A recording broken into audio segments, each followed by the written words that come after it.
Welcome to the NK Medico. Today we are going to discuss about the transport of glucose inside the cell. The transport of glucose.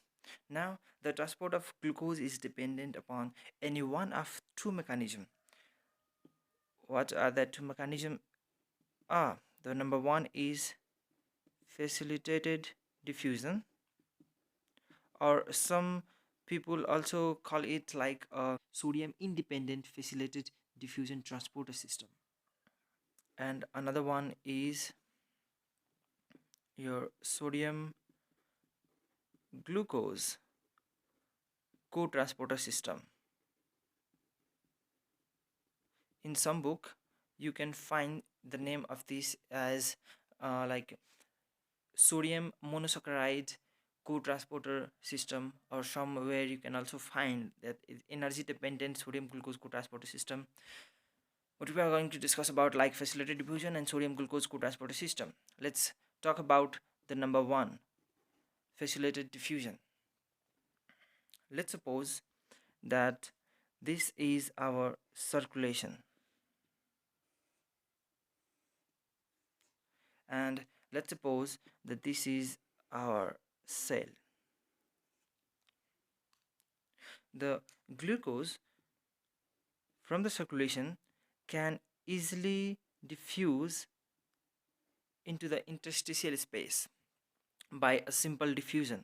The glucose can easily go through the capillary membrane, but as it is simply diffused from circulation to the interstitial space, it is not going to diffuse simply inside the cell. For the diffusion of the glucose inside the cell, it is going to be required a transporter. And initially, the transporter are presented on the membrane like this. It's one outside, its mouth is opened, but inside it is closed. And when it grab the glucose, it is going to change its conformation. It is going into conformational change, and it will open inside as it was previously open outside, but as it is hold glucose inside it, it's going to be closed outside and open inside, and that glucose is shifted from outside to inside. Now, why this mechanism is called facilitated diffusion? First of all, let's know that why it's called diffusion. The glucose, the moment of glucose is down to concentration gradient, that is from higher concentration to the lower concentration. That's why it's called a diffusion. And as it's required a help of a special protein that's called transporter, that's why it's called facilitated, and that's why it's named like facilitated diffusion. Now here someone can think that what is the concentration gradient between these one, the blood circulation and the interstitial space? So I want to emphasize here that the blood glucose concentrations and the glucose concentration in the interstitial space is always same, is going to equal all the time, because it does not require any transporter to be transported inside the interstitial cell. It is go through the simple diffusion. That's why the concentration of glucose inside the circulations is equal to the concentration of glucose in the interstitial space. But here, from interstitial space and in the intracellular space, the concentration gradient are different, and the glucose and the movement of glucose are down to the concentration gradient. Well, and now this special protein, the transmembrane protein which are present on the membrane, which are going to help the transport of glucose inside the cell, are named as GLUT. Simply, what is GLUT means? It's there is no any special thing, there is no any special meaning of it. We can simply like glue refers to glucose, and that T refers to transporter. So simply, as it's going to transport the glucose, that's why it's called glucose transporter. Simple, and it's named as GLUT. There are all total 14, 14 GLUT, 14 type of GLUT are present all over our cell, from and that all are named simply as a GLUT1, GLUT2, and so forth, so on up to GLUT14. But today we are going to discuss about some special GLUT, like about GLUT1, GLUT2, GLUT3, GLUT4, and GLUT5. Well, first of all, I want to talk about GLUT1 and GLUT3 together. Why I'm going to discuss about that GLUT1 and GLUT3 together? Because that GLUT1 and GLUT3 both present abundantly on the CNS. Oh, let's make it like this, on the CNS, and it's also going to present abundantly on the RBC. Let's suppose this is your RBC. Now I want to explain some special feature of this. That a special feature of GLUT1 and GLUT3 are it's going to uptake the glucose even on basal rate. Yes, it's going to uptake the glucose even on basal rate, and it's have a high affinity to the glucose. Now, what this basal rate means, that even when the blood glucose level is not so high on the blood, even at the low level of blood glucose level, it's going to uptake the glucose very easily, as it's contain a high affinity to glucose, is going to bind the glucose very strongly, and then it's going to uptake the glucose even the level of glucose in the blood is low. And that's why it's present on CNS and RBC, because our CNS and RBC needs a constant supply of glucose in order to maintain their normal function. Now let's talk about GLUT2, that where it present and how it works. Here, uh, before talking about GLUT2, I want to emphasize that all that GLUT, from GLUT1 to GLUT14, but except GLUT2, that all GLUTs are going to work as a one-way transporter. Like if once the glucose will go inside the cell, it will going to utilize that glucose by the cell, but is not going to again shift that glucose from inside the cell to the interstitial space. That all GLUT are going to work as a one-way transporter. But here the GLUT2 is two-way transporter. Yes, and there is no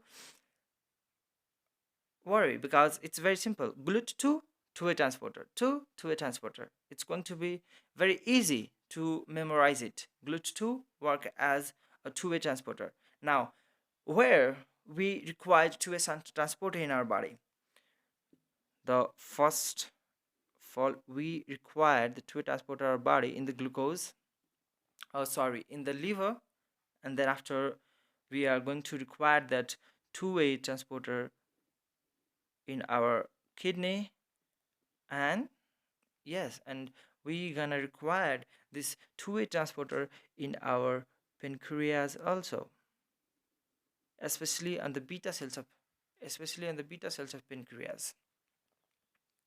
Now, why this liver, this kidney, and this pancreas really requires this GLUT2 transporter? Because when we take a diet which contains to a carbohydrate, a carbohydrate containing diet, our glucose will absorb from the GIT firstly in the portal, through the portal circulation, and then it will go into the general circulation. While absorbing that glucose into the portal circulation, that glucose is going to uptaken in the hepatocytes, and it's going to be stored there. Our liver is work as a glucose bank, we can say. Yes, it work as a glucose bank. And whenever our blood glucose level will go down, for example, in fasting state, when our blood glucose level will go down, our blood also require glucose, and at that time that GLUT2 transporter is going to help us. The glucose which is stored and that hepatocytes are going to be released by the help of GLUT2, especially GLUT2, remember this. And in kidney, well, you can say the kidney is not a glucose bank. Why it's need GLUT2? It's need GLUT2 because sometime, when our storage of glucose will going to be deprived or going to be less at the time, kidney and kidney cell, there will go the gluconeogenesis process. And and in gluconeogenesis process, what actually happened that the will glucose will made without a carbohydrate sources, and then after making the glucose, it will again transport the glucose into the blood circulation. Now you can ask me that, well, it makes sense that in liver, as it is a glucose bank, it going to require GLUT2, as gluconeogenesis process also going to be occurs over here in kidney. That's why it's required GLUT2. But why this pancreas is going to require GLUT2? Well, then answer is here that pancreas is that on which from which the insulin is going to be released, and insulin release is dependent upon our blood glucose level. Then it must need to measure the blood glucose level. Whenever blood glucose level will go up, the blood glucose concentration inside the pancreatic cells will also go up. As the blood glucose level go down, the concentration of glucose inside the pancreatic cells also go down, in order to measure the exact level of glucose inside the cell in order to release the insulin. Yes, that's why it's also need GLUT2 transporter. Now let's talk about GLUT4.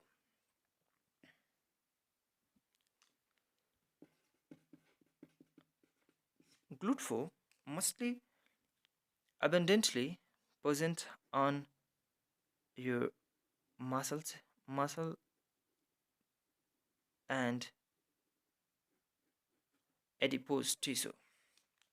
Simply I'm going to make the adipose tissue like this and present on adipose tissue. GLUT4 is insulin dependent GLUT. It is an insulin dependent transporter. At very first, GLUT4, let's suppose this one is our cell, and at very first the GLUT4 was present inside the vesicles. Let's suppose this is a GLUT4 transporter, GLUT4, that will be present in the vesicle, and whenever the insulin will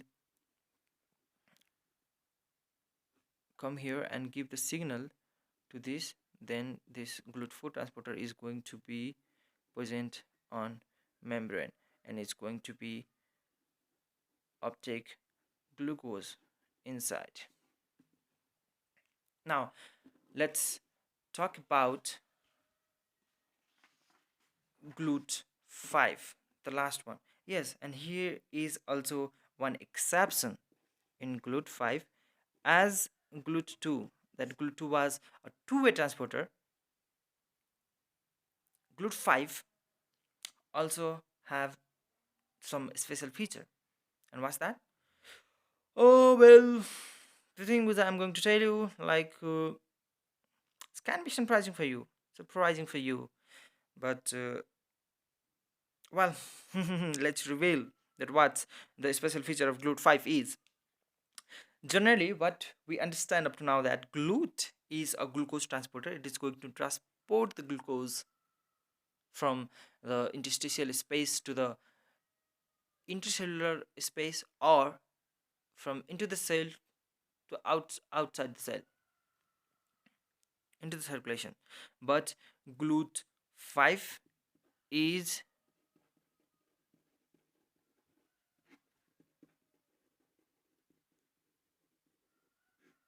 yes, did you get this?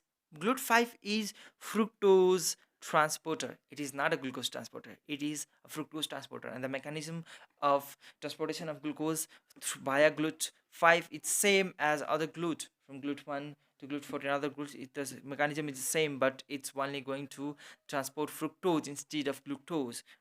Glucose, sorry. And this present on the testes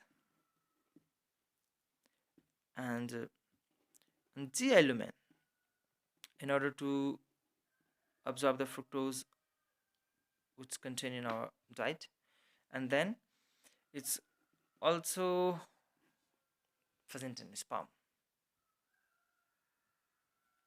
Now this is this was some example of glut families. Now let's talk about another transporter system which named as sodium glucose co-transporter. Now, how the glucose sodium glucose co-transporter is going to work?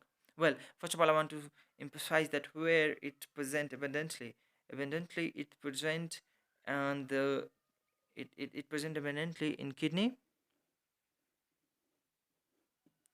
and in GI lumen.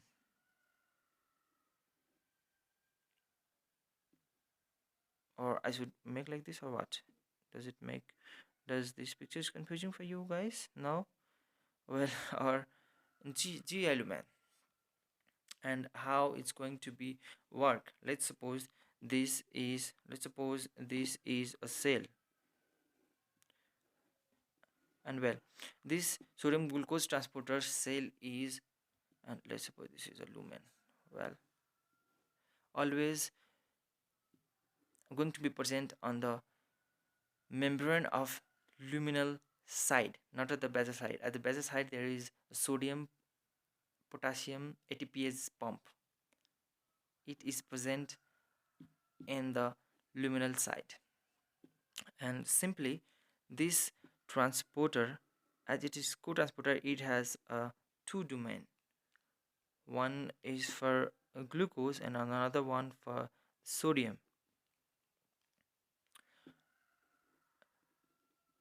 Let's suppose that this is for sodium and that one is for glucose. Once it is bound with, once the glucose and sodium is bound with transporter, it's going to flip inside and transport and shift the glucose and sodium from the lumen side into the cell. Now in this, the sodium, as it add that sodium and glucose both are going to transport by the same transporter, but in this the sodium is uh, going to be transported by in passive way, and that glucose, oh sorry, I need to make this by blue, and the glucose is going to be transported actively. Why it is going to be transported passively? Because it's moving down to the concentration gradient. Generally we know that the concentration of sodium inside the cell is low, the potassium is high, but outside the concentration of sodium is high and potassium is low.